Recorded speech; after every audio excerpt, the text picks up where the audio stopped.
What's up, investors? It's the Russian dude. Let's get straight to the point and talk about some ridiculous Russian propaganda. Ooh. Okay. Yeah, the kid is sleeping, so not that loud today. So yeah, long story short, one of Russian marketplaces, the equivalent of Amazon, basically, so one of the mothers, she bought these Crocs or shoes for her kid. And this came with this like clips, something that you can add to personalize them, to customize them, to make them unique basically, right? And so she decided to put, for a 1-year-old child, she decided to put like these Russian Z army symbols. The Z's, the V's, the symbol of Moscow, symbol of Russia, all this kind of stuff. Kinda like saying that preparing for the war or anything like this. Pretty ridiculous. So if you ask me, I would personally, as a father, now I can tell that I will be extremely ashamed to dress my kid in anything like this, but apparently this woman, she even left a review. She even left a comment saying that now we are going to be the most fashionable in our local pool. Don't know what fashion in your understanding means, but apparently this qualifies as top level luxury, I guess. And guys, today is a special bonus. I almost put this next thing I'm gonna talk about in ridiculous Russian propaganda, but then I decided, well, you know what, it actually deserves its own chapter. Let's talk about the head of Chechnya, Ramzan Kadyrov, once again reportedly being extremely sick, again with some problems with his pancreas, things like this basically, right? So everyone kind of already forgot that Kadyrov had some kind of health problems. They're like, well, okay, well, he's not doing anything extraordinary, he's being silent. Everyone started to forget about him. Until this 25 seconds video appeared online, and his assistants, they said, hey everyone, look at this.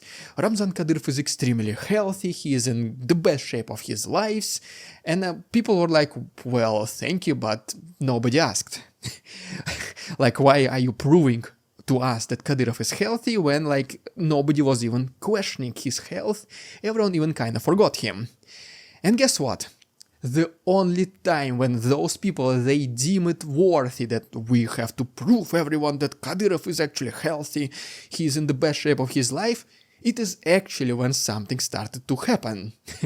So they're kind of thinking 2 steps ahead, at least this is what they think, right? So they think, well, okay, as soon as some bad things start appearing in the media, Ramzan Kadyrov is feeling unwell, well, we already showed the video, then he's exercising for the whole 25 seconds. So this 25 seconds exercise should be way more than enough that Kadyrov is in the best health of his entire life. I said it for the 3rd time, but well, you get the idea. Well, there you have it. Guys, YouTube shadow ban still continues. As you can see, I'm nowhere near close to the number of views I used to get, but we don't care. We still make videos for you guys. You keep watching. Thank you so much for this. And so we don't lose each other because some of you are not getting notifications, please like this video and subscribe to my channel. This is the best way to support the channel, because a little bit in my last video it did help just a little bit with the YouTube algorithm. So guys, it is working. Please keep subscribing and liking this video. And if you remember, I also started my 2nd channel, The Russian Dude Investing. One video is already live there, and the next episode, which will be uploaded at the same time as this episode, I will be talking about Bitcoin expected to double its price within a year. I'll be also talking about a quarter of US companies in very big troubles and some very big problems for Nvidia. So if you're interested in those kind of topics, please go ahead and check my new channel and this most recent video. I understand not everyone is interested in investing, but if you are, please, once again, go ahead and see if you like these new videos or not. The link to my 2nd channel is down below. But okay, as always, it is time to get serious, that's right. So let's first of all talk about the situation in the south, Ukrainians bypassing Crimea, then we're gonna switch our attention to the east, and finally talk about reportedly stolen Russian documents, which kinda even revealed the next plans for Putin. And so yes, first of all, right here is the video from Zaporozhye region, where Ukrainians were able to destroy a Russian self-propelled artillery system called Tulpan. Then we have the statement from the head of defense intelligence of Ukraine, Kyrylo Budanov, who did mention that his secret agents, they did enter Crimean Peninsula, and they are acquiring extremely important data about the Z army. They're planning something on this peninsula. For obvious reasons, he is not specifying exactly what they're trying to do. I mean, that just makes sense, right? And that he also mentioned that some very unfortunate surprises for the Z army should be expected in the very near future in Crimean Peninsula itself. So as you can see, penetrating Crimea is not as complicated as it might seem. Russians might erect as many defenses, fortifications as they want, but if Ukrainians really want to enter this land, they can easily do it. Right, now let's switch our attention to the east of Ukraine, but before we go there, just a quick couple of stops on the territory of Russia. First of all is the video from Slavyansk, which is like 300 kilometers away from the border with Ukraine, where a local oil depot was reportedly once again attacked by Ukrainians. Next is the video from Voronezh, where a local electrical factory, Elmash, which produces generators and a lot of other electrical related equipment, a lot of this goes to this war in Ukraine, so this is a military object for Ukrainians. Spontaneously, as always, it always happens like this, spontaneously it caught on fire, somebody was again, I guess, smoking in inappropriate place. And the response of Russians was to, for some reason, destroy a local TV tower in Kharkov. Right, as we go to the eastern actual front lines, first of all is the report by Ukrainians, and they were able to destroy a Russian Buk missile system in Topoli, located next to Kupiansk.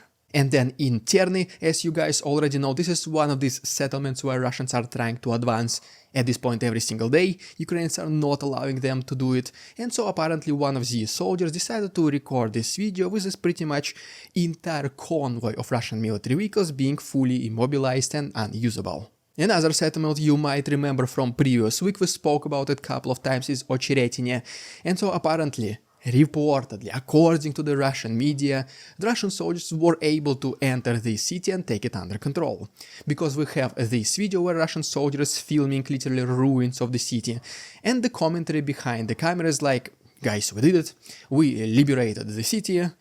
The civilians, the local residents are extremely happy. They're so happy they're not even leaving their houses to say thank you to us, but well, look at this.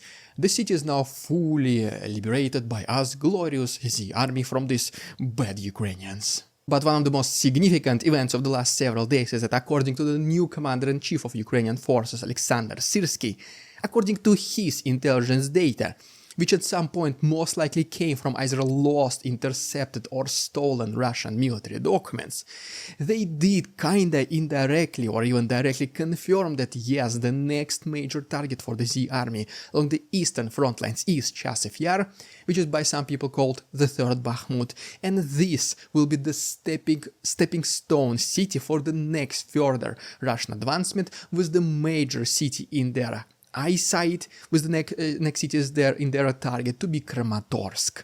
This is considered to be the battle of maybe even 2024, the battle for Kramatorsk, obviously assuming if Russians can capture Chasiv Yar. This information, as you can already see, has been confirmed by the British intelligence report as well, and then according to some Ukrainian army representatives in the east, approximately 25,000 Russians are assembling for their next assault against Chasiv Yar. So it will be a very complicated battle.